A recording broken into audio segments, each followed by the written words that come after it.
नमस्कार सभी भाइयों को, सभी बहनों को एवं पूरे विश्व के सभी लोगों को जो है मैं नमस्कार करता हूँ। पूरे विश्व में किसी भी जगह से, पूरे यूनिवर्स में, पूरे दुनिया में किसी भी जगह से इस वीडियो में सुन रहे और देख रहे मुझे सभी लोगों का स्वागत करता हूँ आप लोगों का इस वीडियो में आने के। सबसे पहले दोस्तों मैं आपको बता दूँ, इस वीडियो में हम बात करने वाले हैं इंडिया देश के लोगों के लिए, इंडिया कंट्री के लोगों के लिए, भारत देश के लोगों के लिए। जैसा कि मैं आपको बता दूं दोस्तों, यहाँ पर आप सभी के लिए ग्रुप 4 की वैकेंसीज का नोटिफिकेशन आउट हो गया है तमिलनाडु पब्लिक सर्विस कमीशन द्वारा। यानी कि तमिलनाडु राज्य के अंदर, इंडिया देश के तमिलनाडु राज्य में, इंडिया देश में आज अगर हम बात करें 2024 ईयर के समय पे, तमिलनाडु राज्य में पीएससी यानी कि पब्लिक को दिए जा रहे जितने भी सर्विस है उसके लिए जो भी स्टेट गवर्नमेंट्स की पोस्ट आएंगी, वैकेंसीज आएंगी, उसके लिए नोटिफिकेशन आउट हो गया है दोस्तों, जिसके अंदर वैकेंसीज 6200 से भी ज़्यादा दी गई हैं। अब आप ध्यान से सुने दोस्तों, मैं दोबारा एक बार आपको क्लियर करूंगा। 6200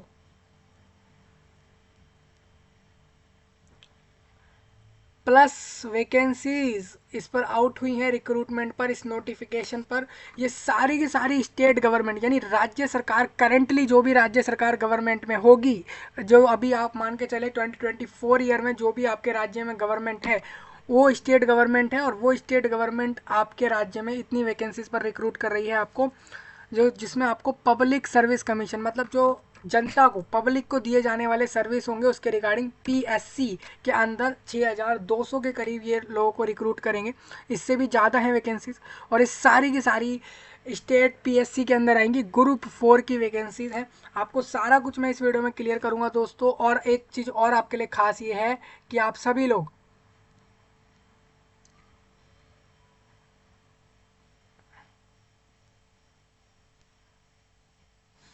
ऑल इंडिया से फॉर्म भर सकते हैं।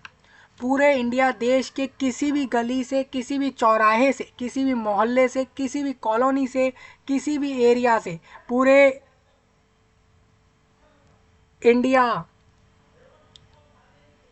देश में आप कहीं से भी आप इसको फॉर्म भर सकते हो। मतलब कुल मिलाकर कहना ये है मेरा कि आप ये मान के चलो कि आप लोग तमिलनाडु राज्य में ना ही रहते हो, ना ही आप वहाँ के डोमिसाइल हो, मान इतना हम मान लेते हैं, ठीक है। लेकिन आप लोग दिल्ली में रहते हो, पंजाब, झारखंड, मेघालय, मणिपुर रहते हो, केरला, कर्नाटका रहते हो। कुल मिलाकर ये है कि इंडिया में किसी भी जगह रहते हो, ठीक है। या फिर आप इंडिया की नेशनैलिटी या सिटीजनशिप आपके पास है, इतना आपके पास अगर है तो आप लोग इन वैकेंसियों को ले सकते हो, ठीक है। लेकिन कुछ कंडीशंस होंगे, मैं सारी कंडीशंस आपको क्लियर करूंगा। टोटल आप देख लो कि 6200 प्लस वैकेंसीज पर ये नोटिफिकेशन आउट हुआ है।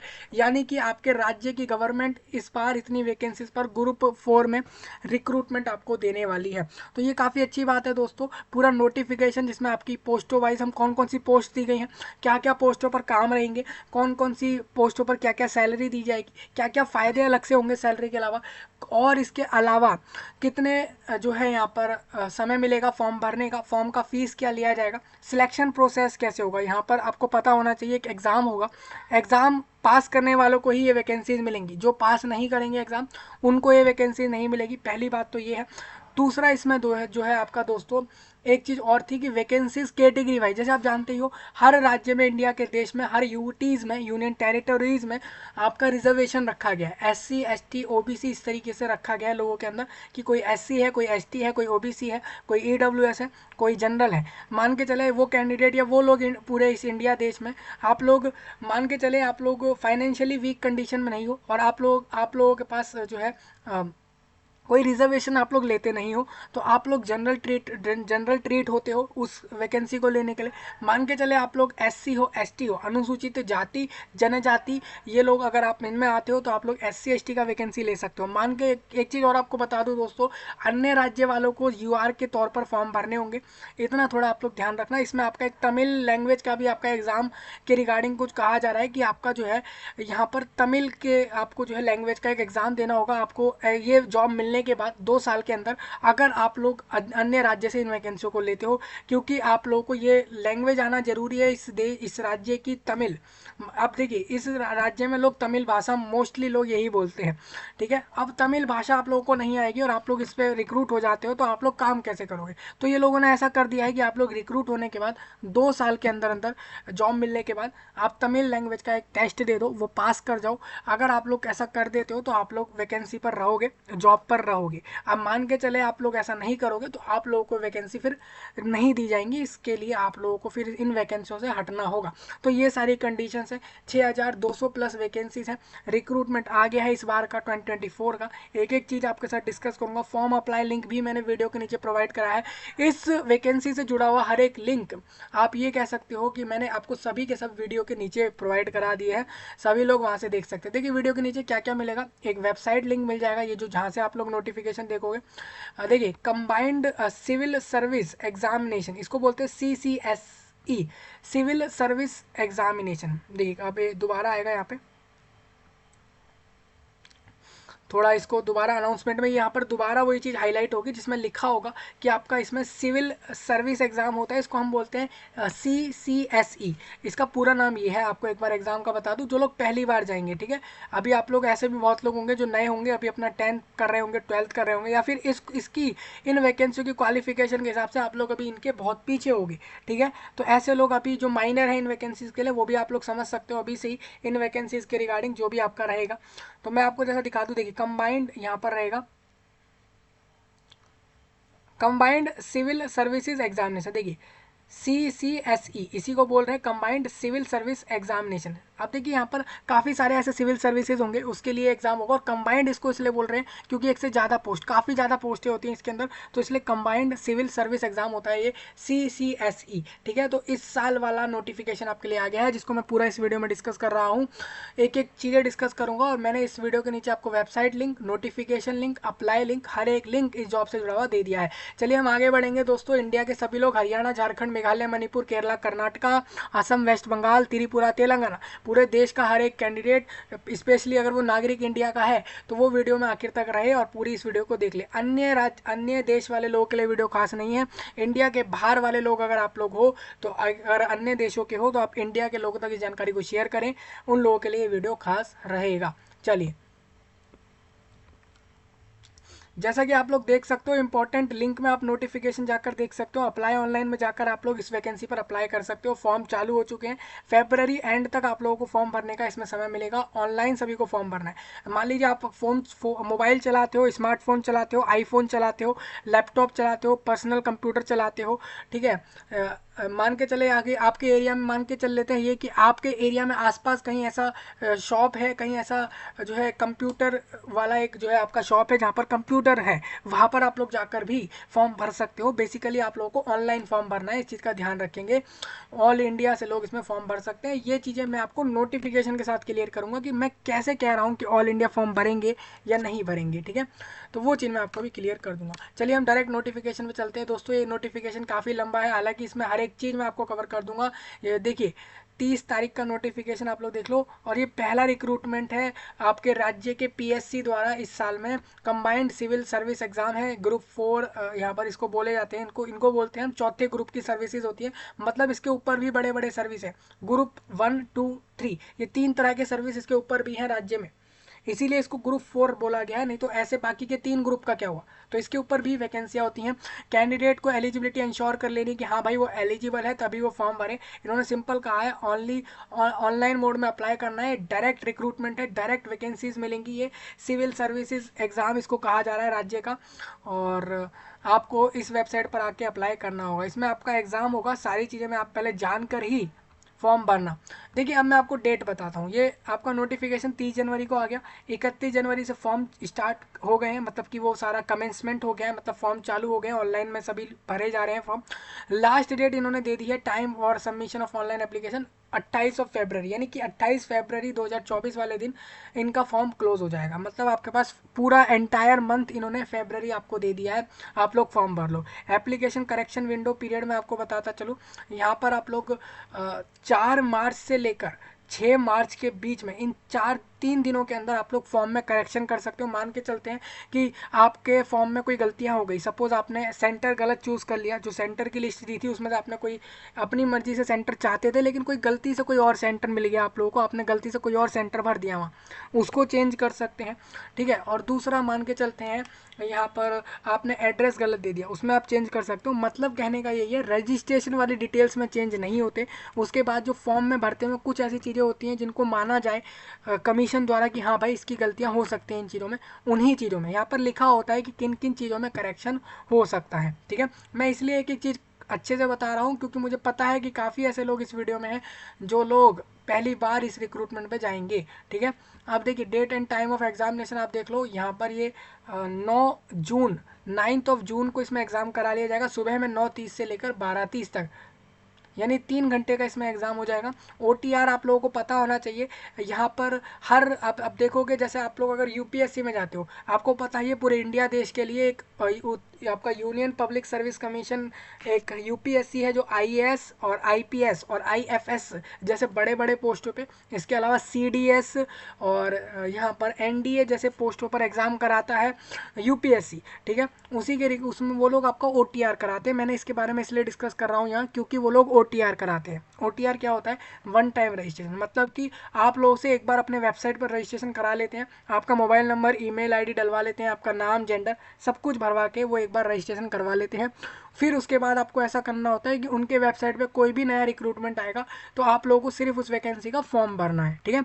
इसी तरीके से इस वाले वैकेंसी पर भी आप लोगों का ऐसे ही होगा कि आप लोगों को रजिस्ट्रेशन एक बार कर लेना है, उसके बाद डायरेक्ट सिर्फ आपको फॉर्म भरना होगा, ठीक है। तो ये एक चीज़ आपके लिए काफ़ी अच्छी हो जाती है। एक चीज़ आपको बता दूं दोस्तों, ये चीज़ UPSC भी प्रोवाइड कराता है, ये आपका TNPSC भी प्रोवाइड करा रहे हैं और ये चीज़ आपका SSC staff selection commission India देश में प्रोवाइड करा रहे हैं। तो इस तरीके से आप लोग देख सकते हो, तो ये सारी चीज़ें प्रोवाइड कराई जाती हैं।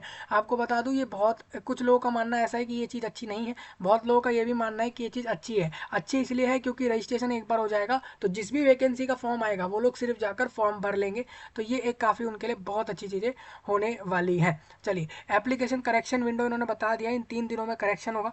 कैंडिडेट एबल है कि किन चीज़ों में करेक्शन कर सकता है, उस चीज़ का ध्यान रखे। वो हर चीज़ों में करेक्शन नहीं कर सकता, इन्होंने ये चीज़ भी क्लियर कही है और ये चीज़ लोगों को पता भी होना चाहिए। आप लोग अगर हर चीज़ में करेक्शन कर पाओगे तो फिर उनका फॉर्म भरवाने का कोई मतलब होता नहीं है। पोस्ट ऑप्शंस में आपको बता दूं, फॉर्म के अंदर आपको बताना पड़ेगा कि option being consider for the post of forest guard और forest guard with driving licence, forest watcher यानी कि जो जंगल है वहाँ पर नज़र रखने वाले, forest watcher tribal youth in the Tamil Nadu forest department included in Tamil Nadu forest सब ऑर्डिनेट सर्विसेज, यानी कि आपका तमिलनाडु का जो है फॉरेस्ट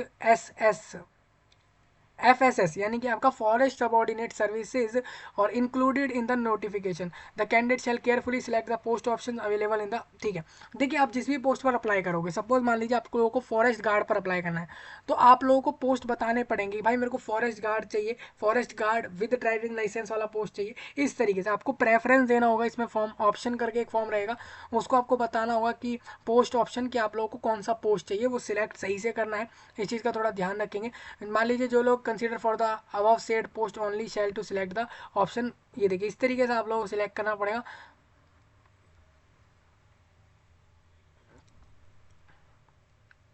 देखिए इस तरीके से किसी कैंडिडेट को मान लीजिए सारे पोस्ट पे अप्लाई करना है तो ऑल द पोस्ट आप इस तरीके से कर सकते हो। तो जिन भी लोगों को जिन भी वैकेंसियों पे पोस्ट पे अप्लाई करना है उन लोगों को एक एक चीज़ ध्यान से अप्लाई करनी है। आपको बता दूं बैंड आइटम है, आप लोग मतलब क्या क्या चीज़ें नहीं ले जा सकते हो। आप लोग ब्लैक इंक बॉल पेंट जो है आप except for the permitted writing material, आप कैंडिडेट को अलाउड नहीं है कि वो अपना सेलुलर फ़ोन्स ले जाए, इलेक्ट्रॉनिक गैजेट कोई भी लेकर जाए, कैलकुलेटर लेकर जाए, वॉच लेकर चला जाए, अंगूठी वो उंगली में पहनकर चले जा रहा है, रिंग मेल फीमेल दोनों ही, इस तरीके से नहीं करना। ब्लूटूथ से जुड़ी हुई कोई भी डिवाइस नहीं जाएंगी, कम्युनिकेशन चिप्स नहीं जाएंगे और यहाँ पर रिकॉर्डिंग करने वाली कोई भी डिवाइस नहीं जाएगा, कोई कैमरा नहीं जाएगा। देखिए इन्होंने लिखा, अब ऐसा तो है नहीं कि दुनिया की सारी चीज़ें यहाँ मेंशन कर दें कि क्या क्या नहीं ले जाई जाएंगी। आप लोगों को खुद भी समझ जाना चाहिए कि आप क्या नहीं ले जाओगे और क्या ले जाओगे, ठीक है। तो ये सारे पॉइंट आप लोग देख लेना। वार्निंग दी जा रही है, मान के चले आप लोग इनके रूल्स रेगुलेशन को फॉलो नहीं कर रहे, रिक्रूटमेंट प्रोसेस को, एग्जाम प्रोसेस को, तो क्या क्या एक्शन होंगे PSC द्वारा। वो आप लोग यहाँ से देख सकते हो, ठीक है। पोस्ट एंड वैकेंसीज मैं आपको बताता चलूँ, जो लोग विलेज एडमिनिस्ट्रेटिव ऑफिसर पोस्ट पर अप्लाई करेंगे, ये पोस्ट काफ़ी अच्छा है। इसको आपको बता दूँ, इसको आपका इसका पोस्ट कोड रहेगा 2025 2025 इसका पोस्ट कोड है। आप लोग जब अप्लाई करोगे तो आप लोग को ये कोड डालना होगा, वहाँ पर सिलेक्ट आपको कोड्स में से सिलेक्ट करना होगा जिसके ऊपर ये वाला पोस्ट दिया गया है। और name of the service organisation बता दूँ, ये तमिलनाडु के मिनिस्ट्रियल सर्विस के अंदर आता है, ये राज्य के मिनिस्ट्रियल सर्विस के अंदर आपका ये वैकेंसी जाएगा। 108 लोग इनको रिक्रूट करने हैं, जिसको ये 20,000 से लेके 70,000 तक का सैलरी देंगे, ठीक है। CPS आप देख लो, मतलब इसका ये हो जाता है कि आप इस वैकेंसी पे जाओगे तो 25 से 30,000 पर मंथ आप लोग इस पोस्ट पर अपने मान सकते हो। अब अगली पोस्ट है जूनियर असिस्टेंट, जो लोग जे पोस्ट लेंगे नॉन सिक्योरिटी वाली, एक देखिए इनको जूनियर असिस्टेंट चाहिए, एक सिक्योरिटी में और एक नॉन सिक्योरिटी में। नॉन सिक्योरिटी वाले यहाँ पर जो लोग रिक्रूट होंगे वो 2,442 2,442, और इसमें मैं आपको बता दूँ ये आपका पोस्ट कोड है, और ये कह रहे हैं तमिलनाडु मिनिस्ट्रियल और या फिर जुडिशियल मिनिस्ट्रियल सर्विस के अंदर ये आपका पोस्ट जाएगा। और जूनियर असिस्टेंट सिक्योरिटी में इनको जो लोग चाहिए, ये पोस्ट कोड आपको दिख रहा होगा, इनको सिर्फ 44 लोग चाहिए, 44 तमिलनाडु मिनिस्ट्रियल सर्विस हो जाएगा ये, और इसमें आपको सैलरी सेम देंगे, ठीक है। इसी तरीके से जूनियर असिस्टेंट इनको चाहिए, ये इसमें आपके लोग 10 लोग रिक्रूट करने, इनको तमिलनाडु कॉरपोरेशन फॉर जो बनाया गया है डेवलपमेंट वुमेन लिमिटेड महिलाओं के लिए, तो उसके अंदर ये 10 वैकेंसी ली जाएंगी। आप यहाँ से यहाँ पे सैलरी समझ सकते हो अपना, स्केल ऑफ पे मतलब इतना ही मिलेगा जो आपको मिल दिख रहा है ये स्केल, इसके बीच में आप अमाउंट मान सकते हो। मैं आपको कहूँगा इनिशियल वाला जो अमाउंट है उसमें आप 5,000 7,000 करीब प्लस मान के चलो अपना सैलरी, ये आपका रहेगा। यू जूनियर असिस्टेंट आपके रहेंगे, आप अलग अलग जगह पे ले रहे हैं ये। वक्फ बोर्ड है ये आपका, इसकी फुल फॉर्म होगी जरूर कोई, ये तमिलनाडु राज्य में है, उसके अंदर 27 लोग रिक्रूट करने हैं इनको।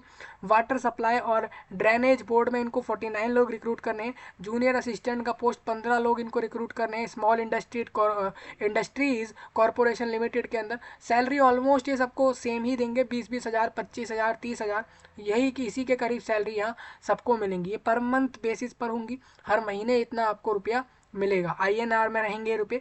और आपको बताता चलूँ इस तरीके से आपको सभी रीड कर लेना है। टाइपिस्ट का वैकेंसी है 1600 जो है 53, इनको टाइपिंग करने वाले चाहिए, टाइपिंग करवाएंगे आपसे, टाइपिस्ट का पोस्ट होगा। ये कहाँ जाएगा वो आप यहाँ देख सकते हो, कितनी सैलरी मिलेगी वो आप देख सकते हो। इस तरीके से सारी वैकेंसीज आप यहाँ से समझ सकते हो।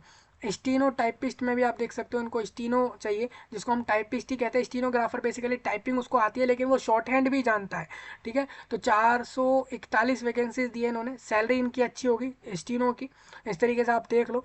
पर्सनल असिस्टेंट इनको चाहिए टू चेयरमैन स्टीनो टाइपिस्ट, इसमें आप लोग देख सकते हो इनकी भी सैलरी सही है। आप पर्सनल क्लर्क चाहिए इनको टू मैनेजिंग जनरल मैनेजर और डायरेक्टर मैनेजर के लिए के अंदर इनको चाहिए। और इसमें आप देख सकते हो यहाँ पर इस जगह पर इस ऑर्गेनाइजेशन में 2 लोग रिक्रूट करेंगे। तो इस तरीके से सभी लोगों को सैलरियाँ समझ लेनी है और वैकेंसी समझ लेनी है, कौन सी पोस्ट किस विभाग में जाएगी, कितनी वैकेंसियों के साथ जाएगी और क्या सैलरी दी जाएगी, सभी लोग यहाँ से देख सकते हैं। टोटल अगर हम बात करें दोस्तों, तो मैंने जैसा कि आपको बताया भी 6,244 लोग यहाँ पर रिक्रूट होंगे, 6,244। मान के चले वैकेंसी में कोई भी चेंज अगर देखने को मिलता है तो मिल सकता है, हो सकता है ये वैकेंसी इसकी जगह आपकी 10,000 कर दे, हो सकता है ऐसा हो जाए कि ज़्यादा लोगों की ज़रूरत हो जाए, तो 10K हो सकती हैं।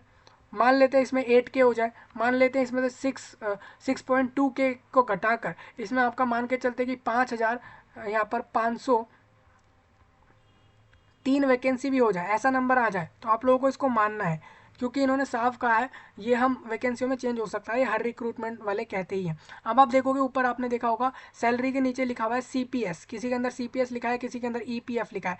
मतलब क्या है दोस्तों, CPS मतलब हो जाता है कॉन्ट्रीब्यूटरी पेंशन स्कीम के अंदर आपकी वो सैलरी आ जाएगी, और EPF मतलब एम्प्लॉयज़ प्रोविडेंट फंड के द्वारा वो सैलरी रहेगी। मतलब इस तरीके से रहेगा, सैलरी भी कई तरह से डिवाइडिंग होके आती है गवर्नमेंट्स एम्प्लॉय की, ये मैं आपको क्लियर कर दूं।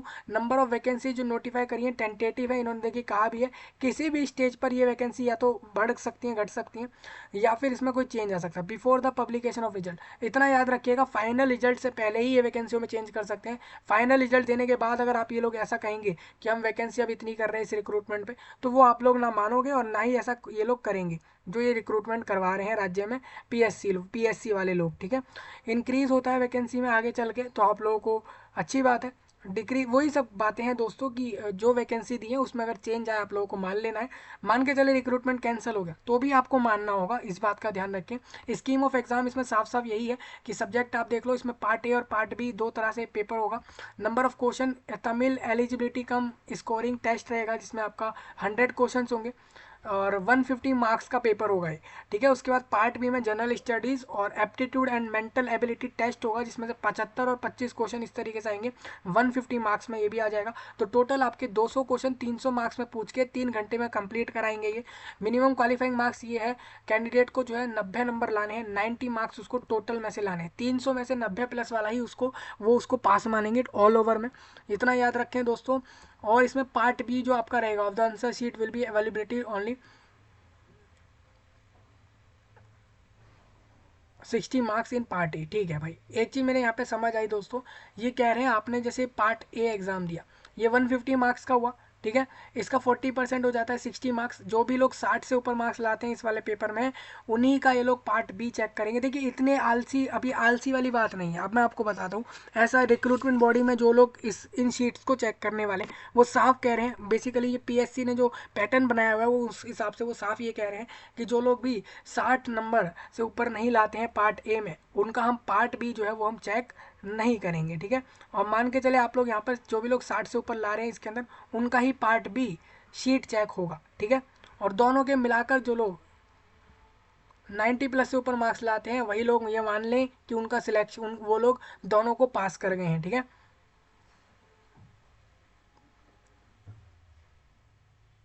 Will be set in Tamil only. देखिए इन्होंने एक चीज़ और यहाँ पे बताई है, पार्ट ए आपका तमिल लैंग्वेज में हो। भाई देखिए तमिल का ही टेस्ट हो रहा है तो तमिल में ही देंगे। तमिल राज्य की ऐसी लैंग्वेज है जो पूरे राज्य तमिलनाडु में बोलते हैं लोग, मोस्टली तमिलनाडु में तमिल भाषा ही वो लोग बोलते हैं। और part A and part be taken together will be consider for ranking बनाने के लिए दोनों का ही मार्क्स देखा जाएगा। पार्ट ए तमिल में रहेगा, ये तो क्लियर हो गया होगा। क्वेश्चन पेपर का जो पार्ट बी होगा वो तमिल और इंग्लिश दोनों में ही मिलेगा, मतलब इसमें इंग्लिश लैंग्वेज में भी मिलेगा आपको क्वेश्चन पेपर, लेकिन वो सिर्फ पार्ट बी वाला, ठीक है।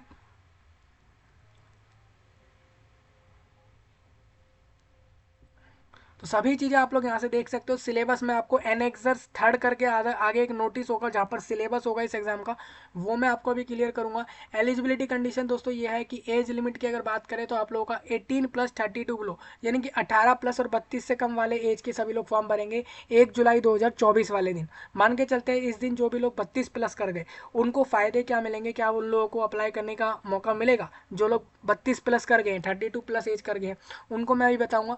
आप एक चीज़ और सुनिए यहाँ पे, जो जो विलेज एडमिनिस्ट्रेटिव ऑफिसर और forest guard with driving licence, ये सारे पोस्ट पे जो लोग अप्लाई करेंगे, इनको छोड़कर बाकी पोस्टों के लिए इन्होंने अपर एज 32 रखा है। जो लोग इन वाले पोस्ट पर अप्लाई करने जाएंगे उनको 21 मिनिमम चाहिए और उनका 32 प्लस ना हो, ठीक है। तो आप इन वाले पोस्टों पे अगर आप अप्लाई करोगे तो आपका 21 प्लस होना जरूरी है।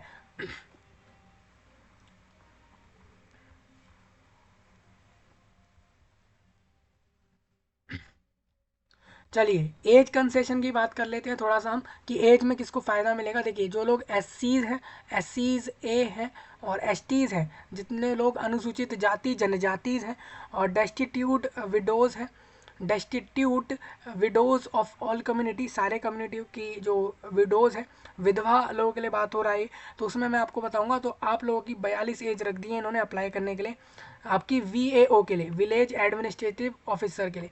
जो लोग एमबीसी में आते हैं और यानी कि बैकवर्ड कास्ट हो गई यहाँ पर ये, और डीसीज और बीसीज, इन सब के बारे में आपको बताऊंगा। आपके लिए 42 एज इन्होंने मैक्सिमम अप्लाई करने के लिए रख दिया है। तो हर पोस्ट के लिए इन्होंने अपर एज में जो आपको फ़ायदे दिए हैं वो आप यहाँ से देख सकते हो, ये आपको यहाँ पर पता लग जाएगा, ठीक है।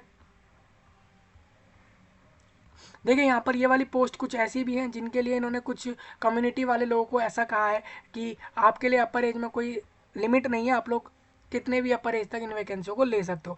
एब्रीवेशन आप देखो तो आपको बता दूं, बीसी मतलब बैकवर्ड क्लासेस हो जाता है, OBCM मतलब other than backward classes, class Muslim हो जाएगा। BCM मतलब बैकवर्ड क्लास मुस्लिम होता है। MBC मतलब कि मोस्ट बैकवर्ड क्लासेस होता है। SC मतलब एस्केड्यूल कास्ट, SCA मतलब एस्केड्यूल क्लासेस और ST मतलब एस्केड्यूल ट्राइब। तो इस तरीके से लोगों को देखना है कि आप लोग अगर इन सब में आते हो तो आप लोगों को तो फ़ायदा अपर एज में मिल रहा है, बाकी लोगों को नहीं मिल रहा। बाकी लोगों के लिए जो क्राइटेरिया फिक्स है वही चलेगा, ठीक है। हाँ, इतना याद रखें, ये राज्य के ही रिजर्व को मिलेंगे, अन्य राज्य वालों को रिजर्वेशन यहाँ नहीं होंगे, ठीक है। सपोर्टिंग डॉक्यूमेंट, अब देखिए आप लोगों को अपना 10th का सर्टिफिकेट दिखाना होगा या 12th का दिखाना पड़ेगा अपने डेट ऑफ बर्थ को प्रूफ करने के लिए, कि आपका डेट ऑफ बर्थ बताया जा सके कि हाँ भाई आपका यही डेट ऑफ बर्थ है, जिसके हिसाब से वो एज आपका पता लगा लें, ठीक है। एजुकेशनल एंड टेक्निकल क्वालिफिकेशन में आपको बताता चलूँ, जैसे आप ये जो पोस्ट देख रहे हो इसके लिए आपको बता दूँ, विलेज एडमिनिस्ट्रेटिव ऑफिसर के लिए कैंडिडेट का जो है जनरल एजुकेशन क्वालिफिकेशन कम से कम होना ही चाहिए।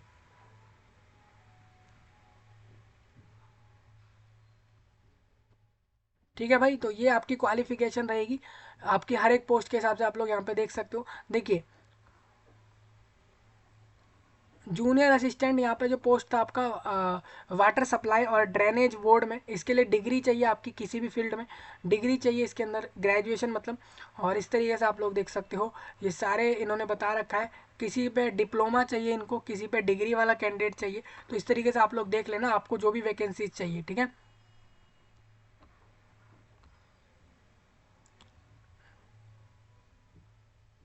तो मुझे उम्मीद है दोस्तों आप लोगों को सारी पोस्ट की क्वालिफिकेशन समझ आती होंगी, जैसा कि यहाँ पर लिखे हुए हैं, ये सारे चीज़ें आप लोग समझ लेना अच्छे से। तो इस तरीके से सारी वैकेंसीज और सारे पोस्टों के हिसाब से क्वालिफिकेशन दे रखी है यहाँ पे। अब आप एक चीज़ और देखते होगे, देखिए यहाँ पर आप एक चीज़ देख रहे होगे, मैं आपको दिखाता हूँ, जैसे फॉरेस्ट वॉचर है, इन्होंने कहीं कहीं लिखा है ग्रेजुएट, कहीं कहीं लिखा है इस फील्ड की डिग्री चाहिए कैंडिडेट की, कहीं कहीं इन्होंने ऐसा लिखा है मस्ट उसके पास मिनिमम जनरल क्वालिफिकेशन होनी चाहिए, एजुकेशनल क्वालिफिकेशन। और उसके अलावा ये बोलते हैं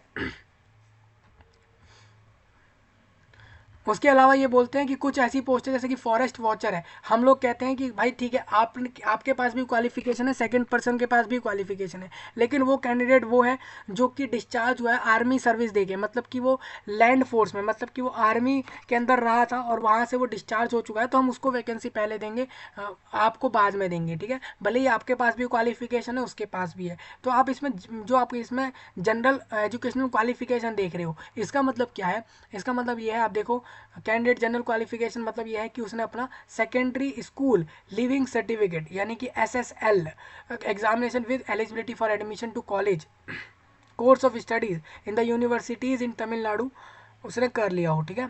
और या फिर उसने पास कर लिया हो अपना 12th क्लास को तमिलनाडु से, ठीक है।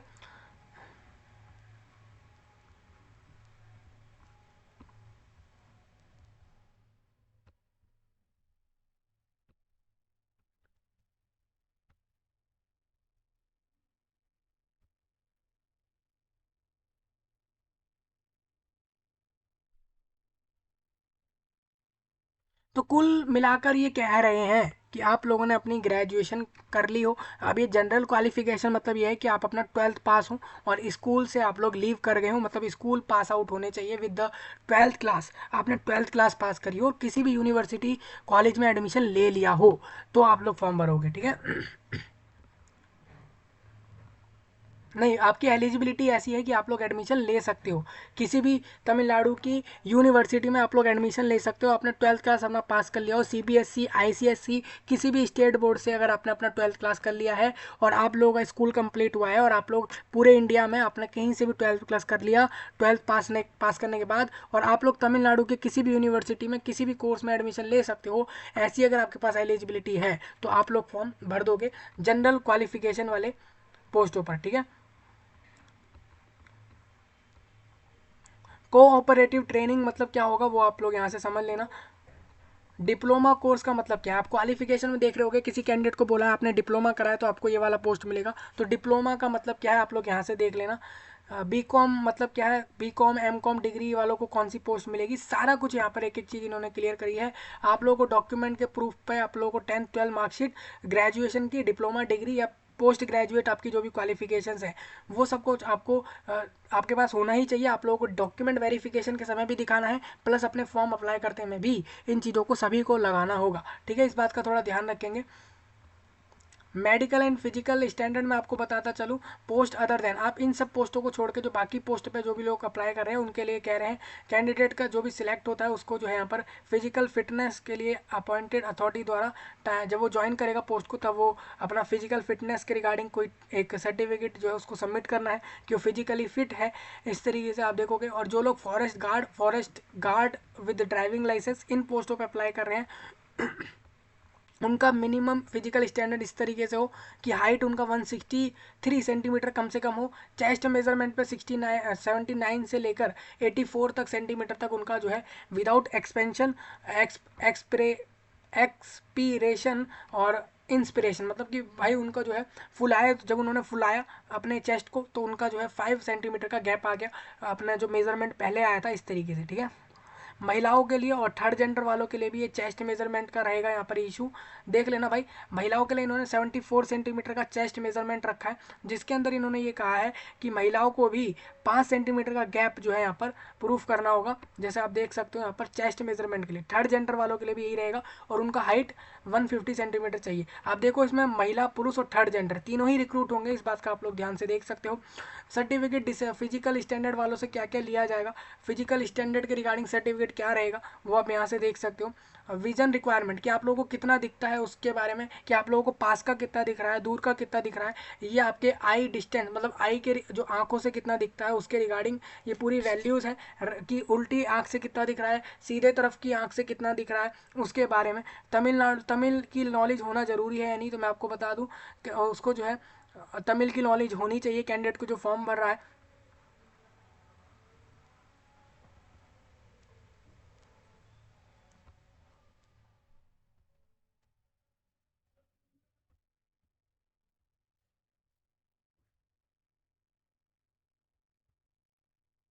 देखिए degree marksheet having a second class, देखिए जो लोग फेल हो जाते हैं तमिल की भाषा की नॉलेज रखने के रिगार्डिंग कोई भी डॉक्यूमेंट प्रूफ करने में आप लोग फेल हो जाते हो,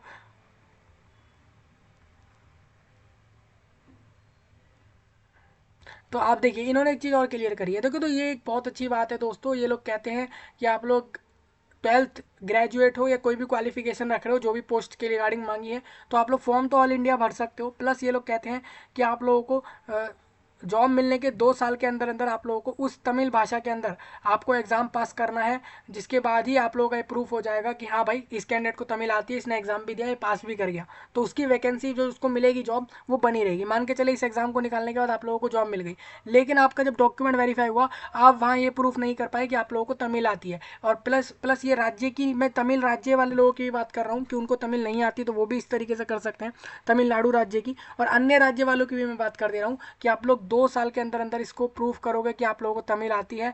अगर नहीं आती होगी और आप इसका एग्ज़ाम दोगे उसको पास करोगे, अगर आप ऐसा नहीं करते हो तो आप लोग रिक्रूटमेंट में जो आपको जॉब मिली होगी वो आपसे ले ली जाएगी, ये चीज़ थोड़ा ध्यान रखेंगे।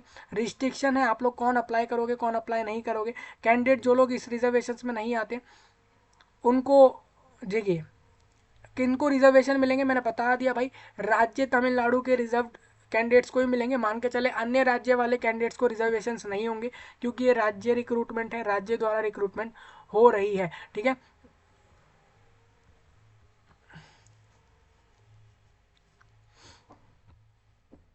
सिलेक्शन प्रोसेस कैसे होगा दोस्तों आप लोग देख सकते हो, जो पोस्टें इन 2 से 4 पोस्टों को छोड़ के बाकी पोस्टें हैं पूरे नोटिफिकेशन में, उनका सिलेबस रिटर्न एग्जाम के बेस पर होगा, मतलब उनका सिलेक्शन रिटर्न एग्जाम के बेस पर होगा, ये चीज़ आप लोग यहाँ से देख सकते हो, और डॉक्यूमेंट वेरिफिकेशन के बेस पर होगा, ठीक है। और जो ये फॉरेस्ट गार्ड और ये सारी पोस्टें जो आप देख रहे हो इनका सिलेक्शन जो होगा इनके लिए सेपरेट लिस्ट आएगी, इनका भी रिटर्न एग्जाम होगा, मतलब सभी का एक एग्जाम होगा। ये तो क्लियर हो गया, हर पोस्ट का एग्जाम कराएंगे। इन्होंने बता दिया कितने रेशो ऑफ कैंडिडेट को हम रिटर्न में पास करवाएंगे, फिर उनका फिजिकल स्टैंडर्ड। देखिए ये वाली पोस्टें वो हैं जिनके लिए ये लोग 3 टाइम्स लोगों को सिलेक्ट करके आपका फिजिकल स्टैंडर्ड वेरिफिकेशन कराएंगे, मतलब कि आप लोगों को देखेंगे कि आप लोग फिजिकली फिट हो या नहीं। फिर एक एंड्योरेंस टेस्ट करवाएंगे आपका, जिसमें आप लोगों से कहेंगे कि 25 किलोमीटर की आप लोगों को रनिंग करनी होगी, और और यहाँ पर 16 किलोमीटर की आप लोगों को करनी होगी अलग से रनिंग। ये 4 घंटे में आप लोगों को मेल को करनी है, फीमेल को जो है 4 घंटे में 16 किलोमीटर की रनिंग कंप्लीट करनी होगी। ये फॉरेस्ट गार्ड जैसी पोस्ट है और ये वाली जो पोस्ट हैं इनके लिए रहेगा, क्योंकि ये सारी पोस्टों में आप लोगों का रनिंग काफ़ी ज़रूरी है, क्योंकि आप लोग जंगल के गार्ड हो, ठीक है, फॉरेस्ट गार्ड हो, और आप लोगों को रनिंग नहीं आ रहा, आप रनिंग नहीं कर पा रहे, और जब आपकी ज़रूरत हुई इस चीज़ की तो फिर आप क्या करोगे। तो इस वजह से ये सब होता है। तो इस वजह से आप ये सारा कुछ देख सकते हो। ट्रांसजेंडर के रिगार्डिंग भी इन्होंने सब बताया है कि उनके लिए उनका भी कैसे कितना रनिंग और क्या क्या जो भी कुछ होना है वो सारा यहाँ पर लिखा हुआ है, आप लोग देख सकते हो।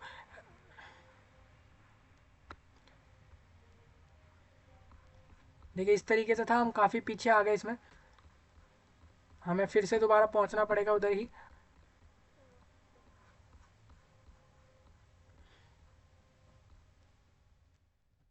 देखिए हम यहीं पे थे। अब आपको बता दूं, यहाँ पर आप लोगों को अगर अप्लाई करने में कोई भी प्रॉब्लम आती है, आप लोगों को इन्होंने एक टोल फ्री नंबर दिया है, वहाँ पे कांटेक्ट कर सकते हो। हालांकि मैं इसका फॉर्म फिलअप आपको दे दूंगा, तो आप लोगों को कोई प्रॉब्लम आनी नहीं वाली।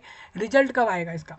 इस एग्ज़ाम का रिजल्ट आपका आएगा जनवरी 2025 तक, यानी इस रिक्रूटमेंट में 2024 ईयर पूरा जाएगा, 2025 के जनवरी मंथ तक इसका रिजल्ट देंगे ये लोग। कन्फर्म्ड है भाई, ये इस साल में तो नहीं आएगा। जब इनकी टेंटेटिव डेट ही जनवरी है, इसका मतलब आप मान सकते हो 2025 के जनवरी में इस रिक्रूटमेंट का रिजल्ट आ जाएगा। हाउ टू अप्लाई मैं आपको बताऊंगा। OTR कर लेना सबसे पहले अपने ईमेल आईडी और मोबाइल नंबर से, जिसके अंदर ये आपसे बोलेंगे आपको 150 रुपये की रजिस्ट्रेशन फ़ीस देनी है। और ये फ़ीस जो है ना दोस्तों, ये आपको वापस तो मिलेगी नहीं, और ये रजिस्ट्रेशन फ़ीस आपकी 5 साल वैलिड रहती है।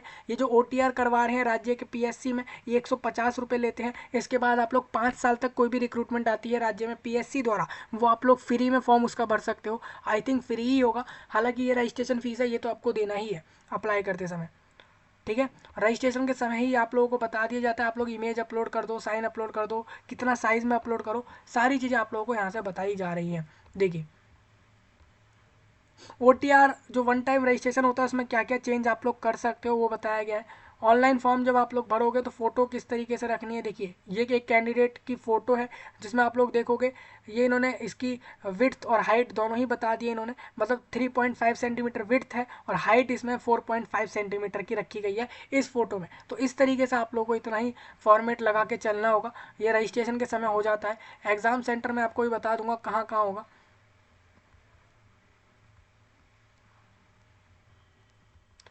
2 जिले आप लोग, जिले सेंटर जो है their preference for the examination candidate shall be allotted a venue in one of these 2 district centres, ठीक है।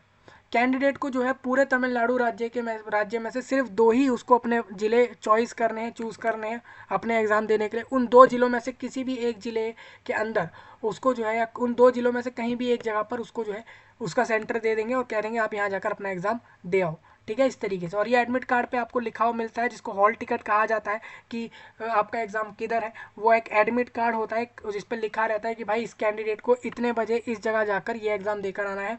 उसमें सारे इंस्ट्रक्शन होते हैं कि आप लोगों को ये चीज़ें ले जानी है, ये नहीं ले जाना है, और सब कुछ लिखा होता है, ठीक है। तो वो आपको मिल जाएगा। एग्ज़ाम सेंटर में आपको बताता चलूँ, ये सेंटर में आप देखोगे, मैं थोड़े बहुत ज़िलों के नाम लूँगा और ज़िलों के अंदर कितने सेंटर होंगे वो भी मैं आपको बता दूँ, कितनी जगहों पर सेंटर हो सकते हैं। जैसे आप देखिए तमिलनाडु राज्य में अरियालूर जिला है, वहाँ पर अरियालूर में, और अंदी मडम ये जगह है, और सेंदुराई ये सारी जगह है। इसमें आप देख सकते हो इन जगहों पर यहाँ पर सेंटर होंगे आपके। और चेंगलपट्टू ज़िले के अंदर यहाँ पर आपके इतनी जगहों पर सेंटर रहेंगे। इस तरीके से चेन्नई ज़िले में आप देख सकते हो इतनी जगह पे सेंटर्स रहने वाले हैं। और इसी तरीके से आप देखोगे दिन दिन दिंदीगुल ज़िले में आप देख लो इतने इतने सारे सेंटर्स हैं। इसी तरीके से एड एरोडे एरोडे डिस्ट्रिक्ट में आप देख लो इतने सारे सेंटर्स आपको दिखेंगे। इस तरीके से आपके सेंटर्स होने वाले हैं। आपको सेंटर्स की लिस्ट दिख रही होगी, काफ़ी लंबी है, काफ़ी ज़्यादा सेंटर्स रहेंगे इस रिक्रूटमेंट में, क्योंकि वैकेंसीज भी काफ़ी बड़ी है। 6244 लोग रिक्रूट करने हैं पूरे राज्य में, तो इस वजह से आप ये सारी चीज़ें देख पा रहे हो। सालेम ज़िले में आप देख लो कितने जगह सेंटर्स हो सकते हैं। इस तरीके से आप लोगों के सेंटर्स होंगे। एप्लीकेशन प्रीव्यू, लोग फॉर्म भरने के बाद एक फॉर्म का प्रीव्यू जरूर लें, पूरा चेक करें सारी चीज़ें सही भरी गई है नहीं, उसके बाद ही उसको सबमिट बटन पर क्लिक करके उसको जमा करें, क्योंकि फिर उसके बाद वो लोग चेंज नहीं करने देते। फॉर्म का फीस इसमें लेंगे ये आपसे 100 रुपीज़ ये पर कैंडिडेट से लेंगे, मतलब हर कैंडिडेट को 100 रुपीज़ पे करने हैं यहाँ पर फॉर्म के अलग से। ये फॉर्म के पैसे अलग हैं, रजिस्ट्रेशन के 150 अलग होंगे, वो 5 साल वैलिड रहेगा, और ये 100 रुपीज़ इस फॉर्म के लिए ही वैलिड होगा, इस फॉर्म के लिए ही एक्सेप्ट होगा, ठीक है।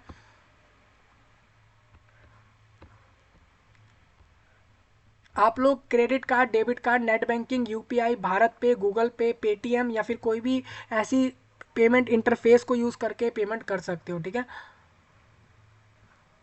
ऑफलाइन में भी लोग पेमेंट कर सकते हैं, लेकिन वो डिमांड ड्राफ्ट या पोस्टल ऑर्डर से ही करेंगे, ये चीज़ उन्होंने क्लियर कही है। फॉर्म में क्या क्या एडिट होगा वो आप यहाँ से देख सकते हो, कैंडिडेट अपनी चीज़ों में किन सारी चीज़ों में चेंजेस कर सकता है फॉर्म में, वो इन्होंने यहाँ लिखा है। करेक्शन विंडो में आप लोग क्या क्या चीज़ें कर सकते हो वो सारी चीज़ें यहाँ पर दी हैं, जो मैंने आपको ऊपर बताया था। क्या क्या डॉक्यूमेंट अपलोड होंगे मैं आपको बता चुका हूँ, आपके क्वालिफिकेशन से जुड़े हुए, जिस पोस्ट पर 10th 12th ग्रेजुएट डिप्लोमा जो चाहिए उसके सर्टिफिकेट, आपके राज्य के रिजर्व कैटेगरी के सर्टिफिकेट, प्लस आपका जो है फोटो साइन अपलोड होगा, ये सारी चीज़ें अपलोड होती हैं डॉक्यूमेंट्स में। फीस जमा करने के बाद फॉर्म जमा हो जाता है, सबमिट हो जाता है, सारे डिटेल्स डालने के बाद आप लोगों को फॉर्म का प्रिंट जरूर लेना होता है एंड में। अगर आप नहीं लेते हो तो ये आपकी गलतियाँ हैं, क्योंकि अगर आप प्रिंट लोगे तो वो आपसे मांगेंगे बाद में, डॉक्यूमेंट वेरीफाई जब कर रहे होंगे आपका, तो वहाँ आपको दिखाना है। देखिए इन्फॉर्मेशन रिगार्डिंग आपका, अगर आपके साथ कोई क्रिमिनल केसेस रहे हैं तो उसके रिगार्डिंग आप लोगों को फॉर्म भरने दिया जाएगा या नहीं, उसके रिगार्डिंग ये सारी चीज़ें बताई गई हैं, आप लोग एक बार रीड कर लो। ये देखिए ये नो ऑब्जेक्शन सर्टिफिकेट है, जो लोग अभी करेंटली कहीं ना कहीं जॉब कर रहे हैं उन लोगों को एक एनओसी सर्टिफिकेट भरना होगा, ये कहते हुए कि भाई मैं कहीं ना कहीं गवर्नमेंट सर्वेंट हूँ, मैं कहीं ना कहीं गवर्नमेंट के किसी ऑफिस में कहीं जाता हूँ या जाती हूँ, काम करती हूँ, जॉब करती हूँ या करता हूँ, तो उन लोगों को नो ऑब्जेक्शन एनओसी भरना होगा, जो ये प्रूफ करे कि हाँ भाई ये कैंडिडेट कहीं काम कर रहा था लेकिन अब हमारे यहाँ रिक्रूट होने के लिए इसने एनओसी लगाई है, तो हम मान लेते हैं कि हम इसको रिक्रूटमेंट में ले सकते हैं, ठीक है। एनेक्सर सेकंड मैंने आपको बता दिया था ऊपर ही, एक्स सर्विसमैन के रिगार्डिंग बताया है कि एक्स सर्विसमैन कौन होता है, वो पर्सन होता है जो किसी भी रैंक का ऑफिसर सर्व के ऑफिसर के तौर पर सर्व्ड होता है, मतलब होता है कहीं ना कहीं आर्म्ड फोर्सेज में। ये इन्होंने क्लियर कहा है, वो इन्हीं लोगों को कहा जाता है यहाँ पर एक्स सर्विसमैन। सारा कुछ बताया है दोस्तों, अब ऐसा नहीं है आप लोग ऐसा कहो कि एक्स सर्विसमैन हमें पता ही नहीं है, आप लोग यहाँ से समझ सकते हो, ठीक है। एज कंसेशन किसको मिलेगा, देखिए यहाँ पर लिखा हुआ है, मैंने आपको बताया भी था कि राज्य के रिजर्व को मिलेगा।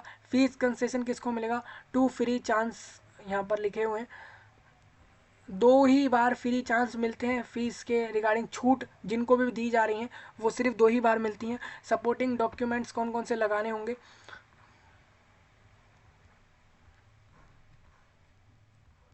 देखिए जो लोग अभी मान के चलते हैं आप लोग अगर एक पर्सोनल हो, आप लोग कहीं ना कहीं सर्विस दे रहे हो किसी भी फोर्स में, उसके रिगार्डिंग आप लोगों को एक अंडरटेकिंग देना होगा, उसमें आपका ये लिखा हुआ है पूरा, आप लोग इसको देख लेना थोड़ा ध्यान से। डिसेबिलिटी में कौन लोग आते हैं आप यहाँ से देख सकते हो, फुल एग्जेम्पशन। देखिए डिसेबिलिटी वालों को इन्होंने साफ क्लियर कहा है कि आप लोगों को फीस बिल्कुल भी नहीं भरनी है, मतलब आप लोगों को फीस भरनी ही नहीं है, डिसेबल्ड वालों को किसी को भी फीस नहीं भरनी, फ्री में वो लोग सब फॉर्म भर पाएंगे। डिसेबिलिटी सर्टिफिकेट आप लोगों को यहाँ पे दिख रहा होगा, ये इनका फॉर्मेट है। अगर आप किसी भी डिसेबिलिटी में आते हो तो आप लोगों को ये वाला सर्टिफिकेट लगाना होगा एप्लीकेशन फॉर्म में, तभी आप लोगों को डिसेबिलिटी वाला लाभ मिल सकेगा कि आप डिसेबिलिटी वाले कैंडिडेट हो, तो आप लोगों को वैकेंसी में जो लाभ मिलने हैं वो मिल जाएंगे इस रिक्रूटमेंट में, ठीक है। चलिए आगे बढ़ते हैं, पूरे डिसेबिलिटी वालों के सर्टिफिकेट के रिगार्डिंग सारा कुछ है ये, और थोड़ा हम आगे बढ़ेंगे इसी में।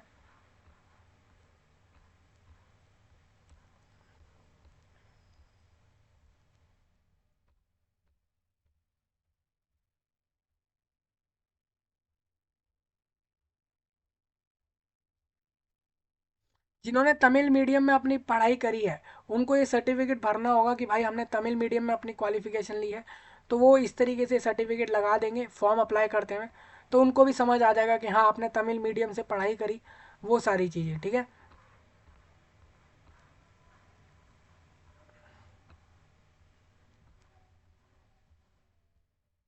जो लोग नेशनल कैडेट कोर्प्स के कैंडिडेट्स हैं उन लोगों को क्या फ़ायदे मिलेंगे उसके बारे में आप लोग यहाँ से समझ सकते हो।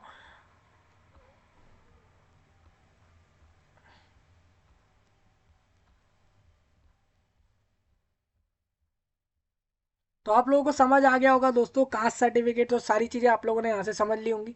अब मैं आपको एग्जाम का सिलेबस दिखाऊंगा। जो पहला आपका पार्ट ए रहेगा वो तमिल भाषा से जुड़ा हुआ पूरा एग्जाम होगा, तमिल टेस्ट होगा। आप लोग अगर आपको तमिल नहीं आती तो आप तमिल इतना तो कर ही ले कि आप लोगों ने मान के चले तमिल लैंग्वेज का कभी टेस्ट नहीं दिया, लेकिन इस एग्जाम के लिए आपको तमिल रेडी करनी होगी। इंडिया से कहीं से भी अप्लाई कर रहे हो पूरे देश में, तो आप लोग तमिल लैंग्वेज का इसको पास करना जरूरी है, पार्ट ए को। ठीक है, आप लोग अगर इस लैंग्वेज को पास नहीं करोगे तो आपका पार्ट बी चेक नहीं होगा।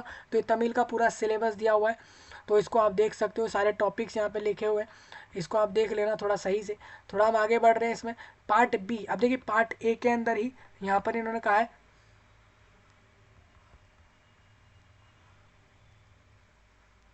जो लोग डिफरेंटली एबल्ड पर्सन है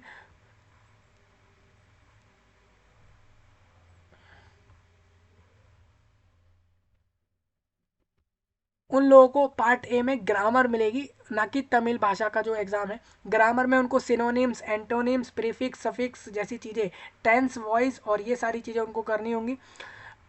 पार्ट बी में उनको पोइट्री देखने को मिल जाएगी, जिसमें उनको पोएम्स आएंगी। जो लोग डिफरेंटली एबल्ड है, डिफरेंटली एबल्ड पर्सनस के लिए रिगार्डिंग मैं बता रहा हूँ ये सारी चीज़ें। जो बाकी लोग हैं, अब देखो यहाँ पर पार्ट बी में आपका बाकी सारे लोगों को जनरल, पार्ट बी के अंदर जनरल स्टडीज़ का एग्जाम देना है, जो कि SSLC लेवल तक का होगा, सीनियर सेकेंडरी लेवल का होगा, मतलब कि आप मान सकते हो 12th लेवल का होगा। जिसमें जनरल साइंस आपको देंगे, जिसमें फिजिक्स की क्वांटिटीज़ पूछेंगे, जनरल साइंटिफिक्स लॉस पूछेंगे, मोशन, फोर्स, प्रेशर, एनर्जी, ये सारी चीज़ें। और करंट इवेंट्स में आप देख सकते हो ज्योग्राफी आपसे पूछ लेंगे, भारत का, इंडिया देश का पूरा इतिहास, कल्चर पूछेंगे, इंडिया की पूरी पॉलिटी पूछ लेंगे आपसे, जिसके अंदर आप देख सकते हो इकोनॉमी, इंडियन नेशनल मूवमेंट पूछेंगे, history, culture, heritage and so so social स्कोपियो, socio political movements of Tamil Nadu पूछेंगे। मतलब कि सामाजिक तौर पर और राजनीतिक तौर पर जो मूवमेंट्स हुई थी आपके राज्य तमिलनाडु में, उसके रिगार्डिंग ये सारी चीज़ें आपसे पूछ लेंगे। तो काफ़ी बड़ा सिलेबस है दोस्तों, ये आपको रेडी करना है पार्ट ए और पार्ट बी के लिए। ठीक है, एग्जाम देते समय कैंडिडेट को जो भी इंस्ट्रक्शन फॉलो करने हैं वो यहाँ पे लिखे हुए कि जनरल इंस्ट्रक्शन कैंडिडेट को क्या क्या फॉलो करने होंगे, वो आप देख सकते हो। यहाँ पर ड्यूरेशन ऑफ बेल रहेगा, मतलब कब कब बेल बजेगी। एग्जाम स्टार्ट होने से पहले आपको OMR शीट मिलेगी, और ये 30 मिनट पहले, एग्जाम जिस भी समय शुरू होगा उसके 30 मिनट पहले एक OMR शीट मिल जाएंगी। क्वेश्चन पेपर 15 मिनट पहले मिलेंगी।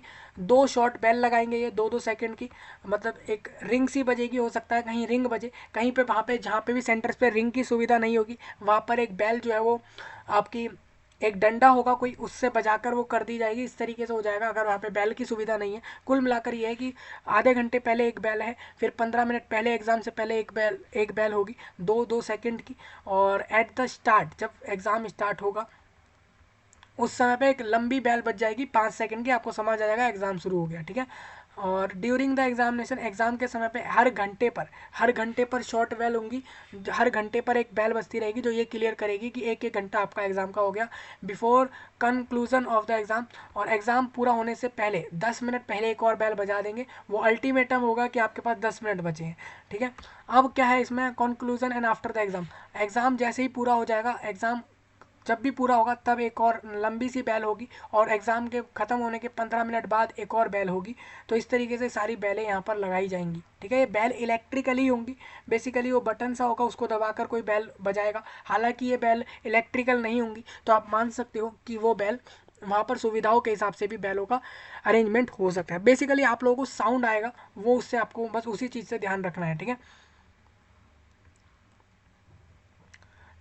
30 मिनट पहले सेंटर में जाकर बैठ जाना, क्योंकि ये फिर सेंटर्स के गेट क्लोज कर देते हैं 30 मिनट पहले ही। 30 मिनट के बाद आपको एंट्री नहीं देते हैं। OMR आंसर शीट के रिगार्डिंग इन्होंने बताया है, इस एग्जाम को कंप्यूटर पर नहीं लेंगे, एक शीट पर लेंगे। मैं आपको बता दूं, इस तरीके से एक पिंक कलर का शीट होता है, जिसमें इस तरीके से लिखा रहता है 1 2 3 4 क्वेश्चन लिखे रहते हैं। उसके बगल में होता है ABCD, इस तरीके से आपको जिस भी क्वेश्चन का जो भी आंसर सही लगता है उसको आपको इस तरीके से डार्क कर देना होता है, और इस तरीके से पूरा पेपर भरना होता है। इसी शीट पर आपको अपने रोल नंबर के लिए भी ऐसे सर्कल दिखेंगे, जिसपे आपका रोल नंबर, मान के चले किसी का रोल नंबर है 2 4 7, तो उसको क्या करना होगा, उसको पहले वाले सर्कल में ढूंढना है, पहले वाले लाइन में 2 को ढूंढ के सर्कल कर देना है, दूसरे वाले लाइन में 4 को ढूंढ के सर्कल करना है। इस तरीके से पूरा रोल नंबर भी रहता है, नाम को भी इस तरीके से भराया जाता है। कुल मिला के सारा इस सर्कल का खेल है इस OMR शीट पे।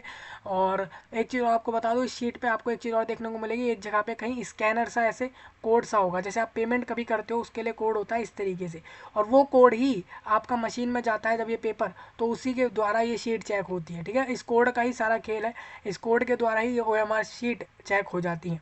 ठीक है, और कंप्यूटर वाला तो रिजल्ट तभी आ जाता है, हालांकि आपको पता नहीं होता, आपका रिजल्ट तभी बन जाता है कंप्यूटर वालों का।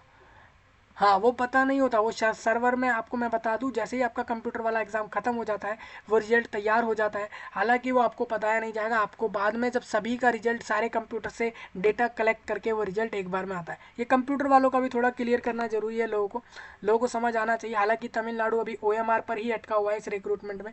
आप देखोगे ऑब्जेक्टिव टाइप एग्जामिनेशन रहेंगे, हर क्वेश्चन में ऑप्शन मिलेंगे, ये आपको क्लियर हो गया होगा। ठीक है, तो ये सारे इंस्ट्रक्शन है, देखिए इस तरीके से होता है, मैंने आपको भी जैसा बताया। देखिए पिंक कलर का ही शीट है, आप देख रहे हो अपने स्क्रीन पर।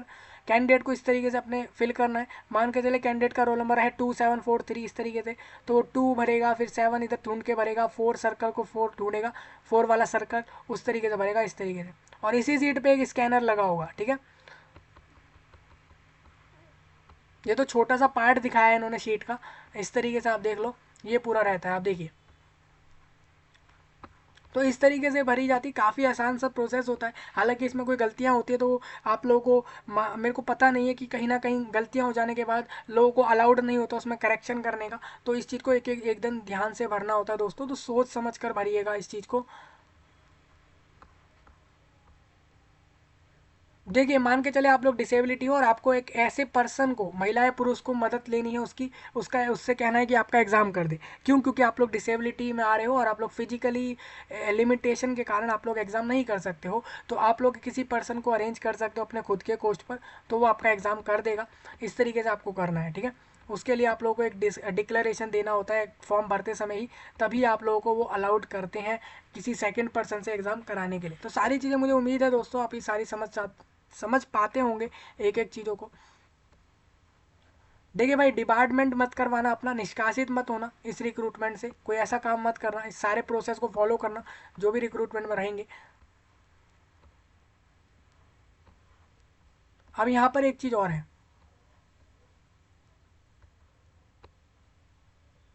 देखिए यहाँ पर मैं आपको बता दूं, name of the course equivalent to government technical examination conducted by director of technical education Tamil Nadu, government order. देखिए इसमें आपकी एक बात लिखी है, जैसे कि यहाँ पर जो लोग स्टीनो वाले वैकेंसी पर जाएंगे उनके रिगार्डिंग ये सब रहेगा, टाइपिंग उनकी इंग्लिश में होनी चाहिए, हिंदी में होनी चाहिए, किस तरीके की होनी चाहिए, कैसी स्पीड होनी चाहिए, उसके रिगार्डिंग मैं आपको बता दूं, स्टीनो वालों को शॉर्ट हैंड आना जरूरी होता है। तो सारी चीज़ें आपकी लिखी है, आपका वोकेशनल कोर्स है, अगर आप वोकेशनल कोर्स की क्वालिफिकेशन के हिसाब से उन वैकेंसियों में अप्लाई कर रहे हो, तो उसके रिगार्डिंग कुछ ये सारे पॉइंट हैं, आप एक बार देख सकते हो उन चीज़ों को।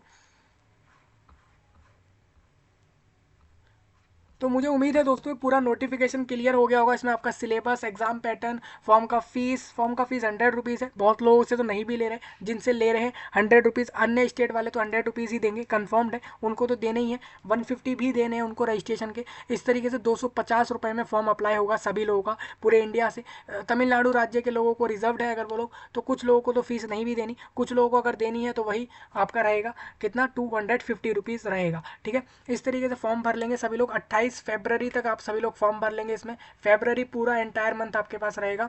और ये तो पूरा नोटिफिकेशन हो गया। ठीक है, सिलेक्शन कैसे होगा, एग्जाम पैटर्न, सारा कुछ मैंने आपके साथ डिस्कस कर दिया। 6244 वैकेंसी इसमें दी हैं, आप लोग अगर इधर आते हो, ये देखिए यहाँ पर इसमें आपको दिखेगा तमिल भाषा में भी इस नोटिफिकेशन को दिया गया है, और आप देखोगे अप्लाई ऑनलाइन पर क्लिक कर लेना, इस पर आप लोग क्लिक करते ही आप लोग देखोगे कि आपके सामने ऑप्शन आ जाएगा इस तरीके से।